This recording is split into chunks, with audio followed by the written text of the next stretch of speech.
नमस्कार, आप देख रहे हैं डेली 24 भारत। मैं हूं आपके साथ अनीता शर्मा। बता दें कि बांग्लादेश में हालात तेजी से बदल रहे हैं। आरक्षण को लेकर शुरू हुआ प्रदर्शन रविवार को सरकार विरोधी आंदोलन में बदल गया। बीते दिनों हुई हिंसा के बाद शेख हसीना पर इस्तीफे का दबाव बना और सोमवार को हसीना ने पीएम पद से इस्तीफा दे दिया और फिर अपनी बहन के साथ देश छोड़कर चली गई।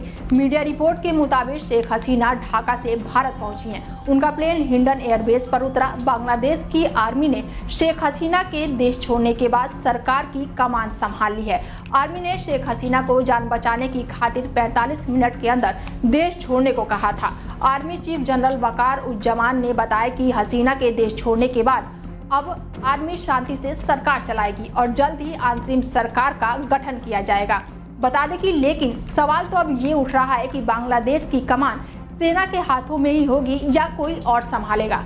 पूरी जानकारी के लिए इस वीडियो के अंत तक बने रहिए हमारे साथ। बांग्लादेश आरक्षण की आग में जल रहा है और एक दिन हुआ ये कि आग शेख हसीना की कुर्सी तक पहुंच गई और देखते ही देखते वो कुर्सी जल गई, लेकिन शेख हसीना बच गई। इसके बाद उग्र प्रदर्शनकारियों ने बांग्लादेश के पीएम हाउस गढ़ भवन में धावा बोल दिया। सोशल मीडिया पर वायरल हो रहे फुटेज में एक प्रदर्शनकारी को पीएम हाउस के बेडरूम में पैर फैलाकर आराम फरमाते हुए देखा जा सकता है। दूसरे फुटेज में भीड़ को पीएम हाउस के किचन से सामान उठाते और चिकन खाते हुए देखा जा सकता है। प्रदर्शनकारी बांग्लादेश के पार्लियामेंट हाउस में जातीय संसद भी घुस गए और हंगामा भी किया। बता दें उधर बांग्लादेश के राष्ट्रपति ने पूर्व प्रधानमंत्री खालिदा जिया को रिहा करने का आदेश दे दिया है, जो भ्रष्टाचार के कई मामलों में दोषी ठहराए जाने के बाद से घर में नजरबंद है। राष्ट्रपति शहाबुद्दीन ने संसद को भंग करने के बाद एक अंतरिम सरकार का गठन करने का भी ऐलान किया। हसीना की कट्टर प्रतिद्वंदी खालिदा जिया को भ्रष्टाचार के एक मामले में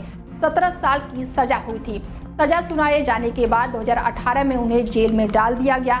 अब माना जा रहा है कि नई सरकार में खालिदा जिया फिर प्रधानमंत्री बनेंगी।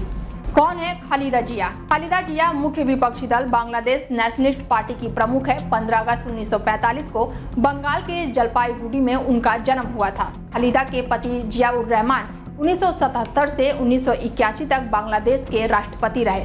खालिदा के राजनीतिक कैरियर उनके पति की हत्या के बाद शुरू हुआ। उन्होंने बांग्लादेश नेशनलिस्ट पार्टी की 1988 में स्थापना की गई थी। 1991 में खालिदा जिया बांग्लादेश की पहली महिला पीएम बनी थी।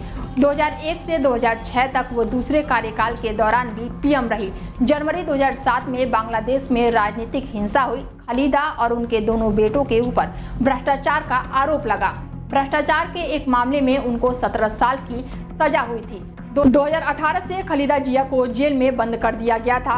खालिदा फिलहाल कई तरह के स्वास्थ्य समस्याओं से जूझ रही हैं। अब राष्ट्रपति ने खालिदा जिया को रिहा करने का आदेश दिया है। बांग्लादेश की सत्ता से शेख हसीना का जाना भारत के लिए अच्छी खबर नहीं है, क्योंकि खालिदा जिया के शासन के दौरान कई तरह के तनाव भारत से रहे हैं। एक्सपर्ट का कहना है कि खालिदा जिया का झुकाव पाकिस्तान की ओर रहा है और उनकी पार्टी बीएनपी में कट्टरपंथी भरे हैं, जो भारत के लिए समस्या है। दक्षिण एशिया में बांग्लादेश भारत का सबसे बड़ा व्यापार साझेदार है। कोविड-19 के मौजूदा दोनों देशों के बीच साल 2020 और 21 में 10.78 बिलियन अमेरिकी डॉलर का व्यापार रहा। वहीं साल 2021 और 22 में यह व्यापार 44% के दर से बढ़कर 18.14 बिलियन अमेरिकी डॉलर तक पहुंच गया था। साल 2022 और 23 के बीच भारत बांग्लादेश का कुल व्यापार 15.93 बिलियन अमेरिकी डॉलर रहा। बिजली और ऊर्जा के क्षेत्र में दोनों देश मिलकर कई बड़े प्रोजेक्ट पर काम कर रहे हैं। बांग्लादेश वर्तमान में 1160 मेगावाट बिजली भारत से आयात कर रहा है। अब आगे देखना ये होगा कि भारत और बांग्लादेश के बीच कैसे रिश्ते रहते हैं। फिलहाल तमाम देश दुनिया की बड़ी खबरों के लिए देखते रहिए डेली 24 भारत। नमस्कार।